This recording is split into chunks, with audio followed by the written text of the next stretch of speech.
आज जो मैं आपको सुना रहा हूं कहानी, शायद सुनने के बाद आपकी आंखों में आ जाएगा पानी। ये कहानी लगन, समर्पण, निष्ठा और साथ की है। ये कहानी जितनी मेरी है उतनी ही आपकी है। इस कहानी का जो मुख्य किरदार है वो हमारे आपके जीवन का आधार है।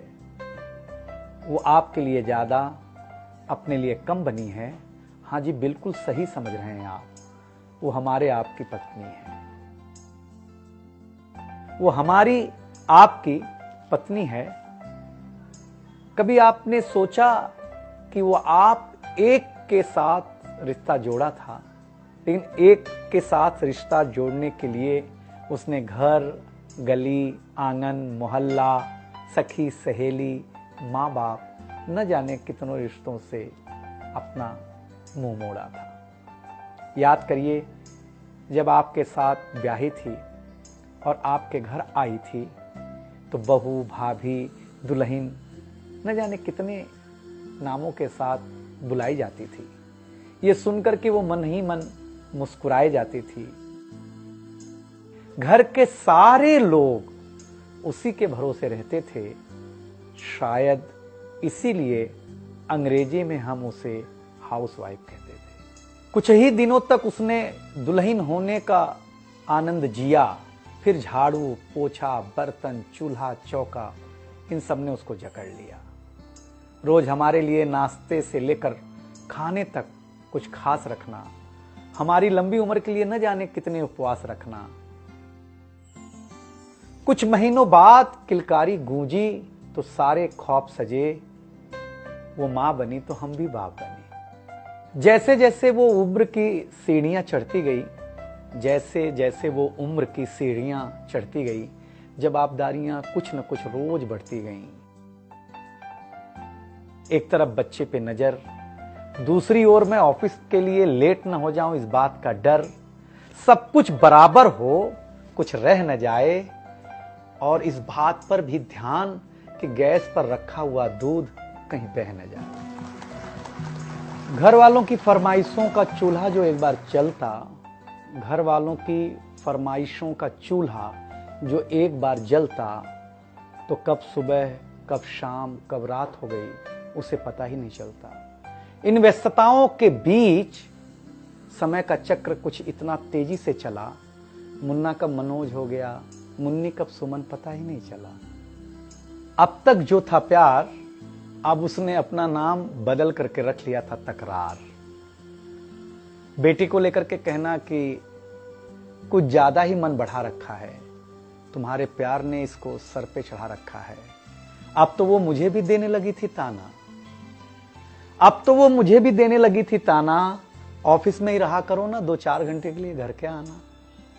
शादी के इतने दिनों बाद भी आज भी हमें सुनना पड़ता है कि न जाने कौन सा पाप किया था जो आपके साथ ब्याह किया था। और ये तो रोज की थी कहानी।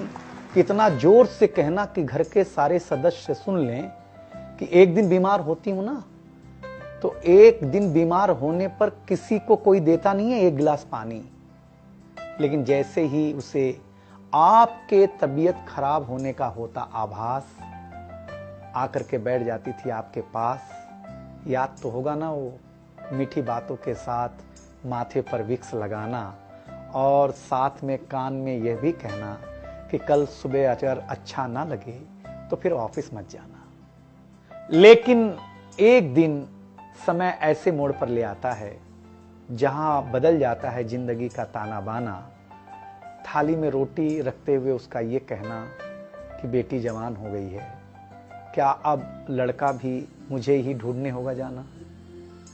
शादी तय हो जाने के बाद 1-1 रुपया जोड़ना, पैसे कम पड़ने पर खुद का कंगन तोड़ना, सब कुछ हो जाएगा मुझे ढाढ़स बढ़ाना, सब कुछ हो जाएगा मुझे ढाढ़स बढ़ाना। विवाह का गीत खुद रोते हुए गाना। याद तो होगा ना आप लोगों को ये गुजरा हुआ जमाना। कुछ समय बाद जब हम जवाबदारियों से मुक्त हो जाते हैं तो कुछ ज्यादा ही धर्मयुक्त हो जाते हैं। उम्र के अंतिम पड़ाव पर हम बीमारियों के बीच जीने लगे हैं। बिना शक्कर की चाय पीने लगे हैं। लेकिन सच ये है कि जब तक हमारी आपकी पत्नी साथ है, चाय मीठी हो न हो, लेकिन जिंदगी में पूरी मिठास है। जबकि पत्नी के बारे में बहुत कम लिखा गया है, हर जगह माँ का ही गुणगान है। मैं मानता हूं कि माँ महान है, लेकिन आपके जीवन में आपकी पत्नी का भी महत्वपूर्ण योगदान है। तो आपसे निवेदन इतना सा है कि आप अगर घर पर हों या घर पर जाएं तो अपनी पत्नी का हाथ हाथ में रख करके संतोषानंद जी का लिखा हुआ एक गीत गाएं कि तू धार है नदिया की, मैं तेरा किनारा हूं, तू मेरा सहारा है, मैं तेरा सहारा हूं। आंखों में समंदर है, आशाओं का पानी है, जिंदगी कुछ भी नहीं, तेरी मेरी कहानी है।